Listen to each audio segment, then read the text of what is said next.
আসসালামু আলাইকুম ভিউয়ার্স, আমি সাবিহা। আজ আমি আপনাদের জন্য নিয়ে এসেছি আরও একটি রান্নার রেসিপি। আজ আমি আপনাদের করে দেখাবো ইলিশ খিচুড়ি।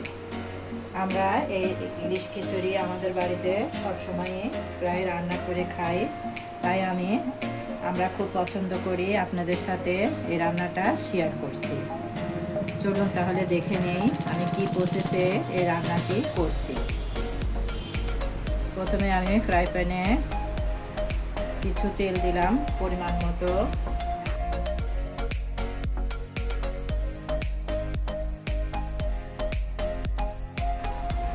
এরপরে তেল গরম হয়ে আসলে আমি ইলিশ মাছ হলুদ, লবণ এবং মরিচের গুঁড়া দিয়ে মাখিয়ে রেখেছিলাম কিছুক্ষণ।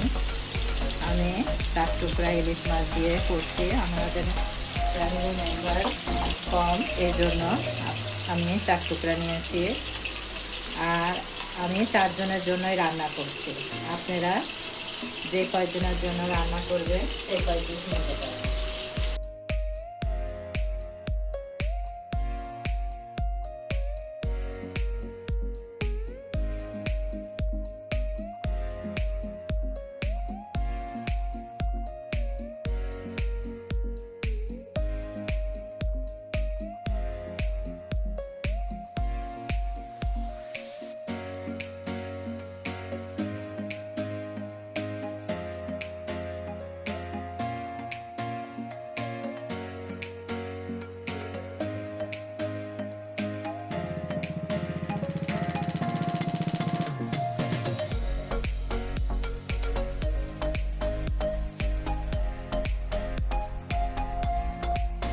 এরপরে মাছগুলো ভাজা হয়ে গেছে, আমি একটা ডিশে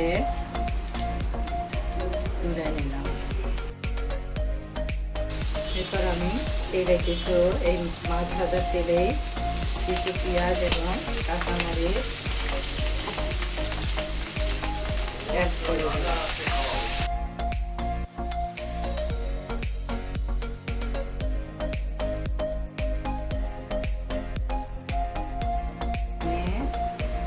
এতে পরিমাণ মতো লবণের দিলাম এবং 1 চামচ জিরা পাউডার, 1 চামচ ধনিয়া পাউডার, 1/2 চামচ হলুদ পাউডার, 1/2 চামচ মরিচ পাউডার দিয়ে মশলাটাকে কষিয়ে নেব।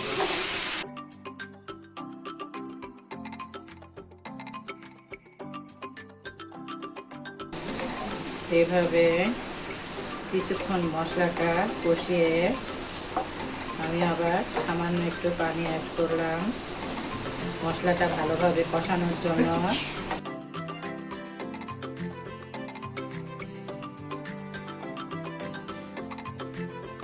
প্রিয় দর্শক, আপনারা দেখতে পাচ্ছেন আমার মশলা দিয়ে কিন্তু তেল বের হয়ে গেছে। তার মানে আমার মশলা কষানো হয়ে গিয়েছে। এই পর্যায়ে আমি আমার ভেজে রাখা মাছগুলো অ্যাড করে দেব এবং মশলার সাথে ভালো করে কষিয়ে সামান্য একটু পানি দিয়ে রান্না করে নেব। সামান্য একটু পানি দিতে হবে। এই পর্যায়ে আমি লবণটা দেখে নেব। আমার লবণ ঝাল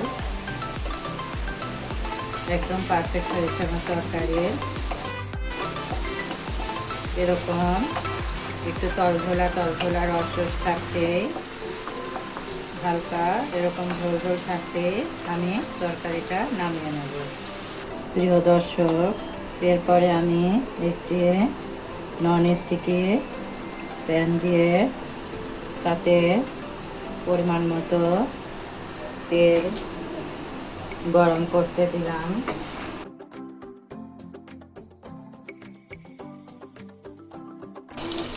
আমি কিছু পেঁয়াজ, ভাজনা পেঁয়াজ করার জন্য কিছু পেঁয়াজ অ্যাড করলাম তেলে।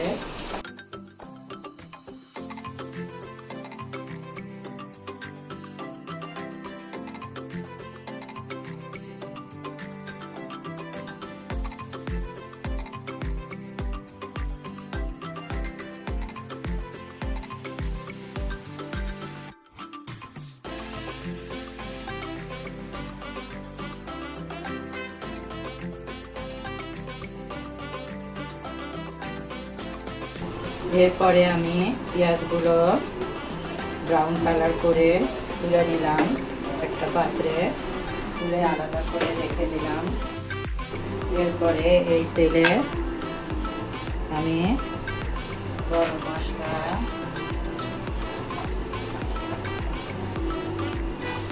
কাঁচামরিচ এবং পেঁয়াজ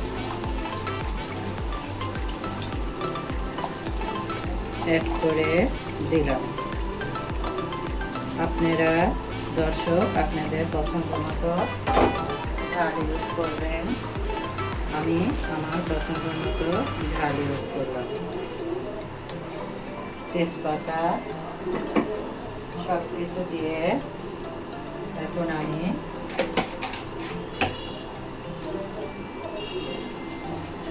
নেড়ে চেড়ে নেব। আমি এই পোলাওটা খুব অল্প তেলে রান্না করব, কারণ আমি যে ইলিশের পেঁয়াজি করে রেখেছি ওতে একটু তেল আছে, ওই তেলের সাথে অ্যাড হবে। সেজন্য আমি একটু কম তেলে খিচুড়িটা রান্না করব।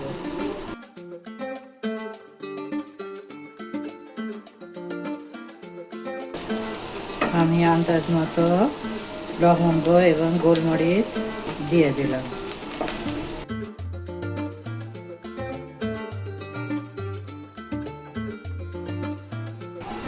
আমি এরপরে এতে পোলার চাউল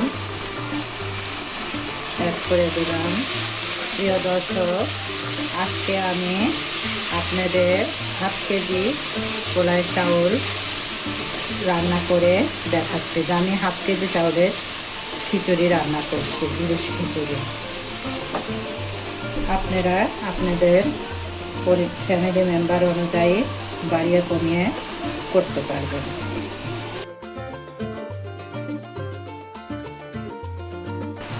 আমি আর একটা জিনিস আপনাদের বলি, একটা কথা বলি, আমি কিন্তু এই হচ্ছে ইলিশ খিচুড়িতে কোনো রকম ডাল ইউজ করছি না। এটা সম্পূর্ণ ডাল বাদেই আমি রান্না করে আপনাদের সাথে শেয়ার করে দেখাবো যে এটা কত টেস্টি হয় এভাবে রান্না করলে।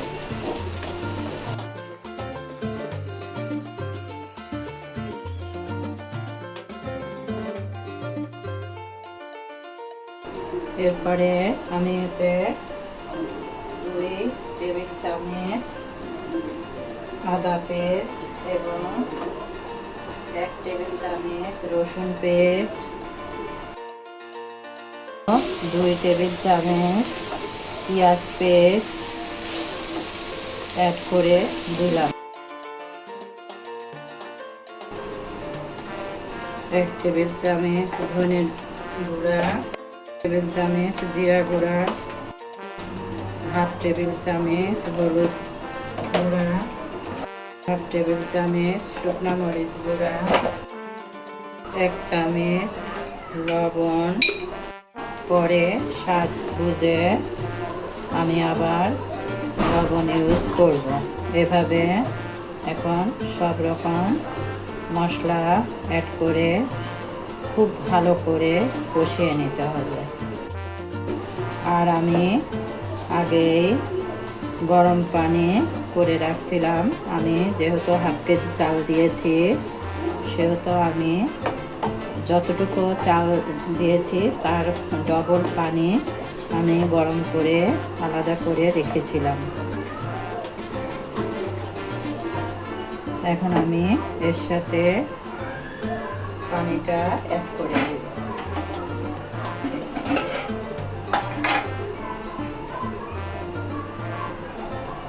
গরম পানি, এরপরে ঢাকা দিয়ে রাখবো। প্রিয় দর্শক, আমার খিচুড়ি প্রায় হওয়া এই সময় আমি আস্তে হিটে দিয়ে দেব। প্রিয় দর্শক, আমার খিচুড়ি একদম সুন্দর সিদ্ধ হয়ে গেছে, কোনো চাল নাই আমি দেখলাম, এবং এই পর্যায়ে লবণটাও দেখে নেব। এই পর্যায়ে আমি এই মাছগুলো এভাবে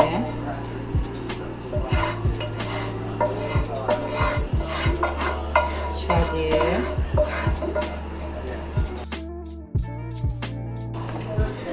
এবার কিছু খিচুড়ি এর উপর দিয়ে এভাবে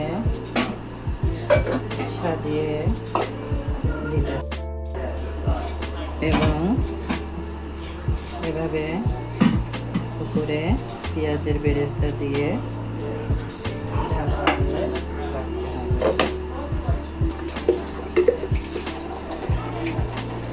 আর আমি 1 চামচ ঘি উপর থেকে একটু ছিটিয়ে দিলাম। এটা অপশনাল, আপনাদের ঘরে ঘি না থাকলে না দিলেও চলবে। এটা আমি শুধু ফ্লেভারের জন্য দিলাম। এরপরে আমি একটি সার্ভিং ডিশে ঢেলে সার্ভ করে আপনাদের দেখিয়ে দেব। প্রিয় দর্শক, আমার খিচুড়ি এই দেখেন হয়ে গেছে, এবং আমি একটি সার্ভিং ডিশে ঢেলে সার্ভ করে আপনাদের দেখাচ্ছি সাজিয়ে। এইভাবে আপনারা পরিবেশন করবেন, এবং আমার এই খিচুড়ি আপনারা বাসায় একবার হলেও ট্রাই করবেন। অবশ্যই আমি আশা করি আপনাদের এটা ভালো লাগবে। আর আমার এই রেসিপি ভালো লাগলে লাইক, শেয়ার ও কমেন্টস করে আমাকে জানাবেন। আর নতুন নতুন ভিডিও নিয়ে আমি আপনাদের সামনে আমি সাবিহা আসতে পারি। সবার সুস্থতা কামনা করে আজ এখানেই। আল্লাহ হাফেজ।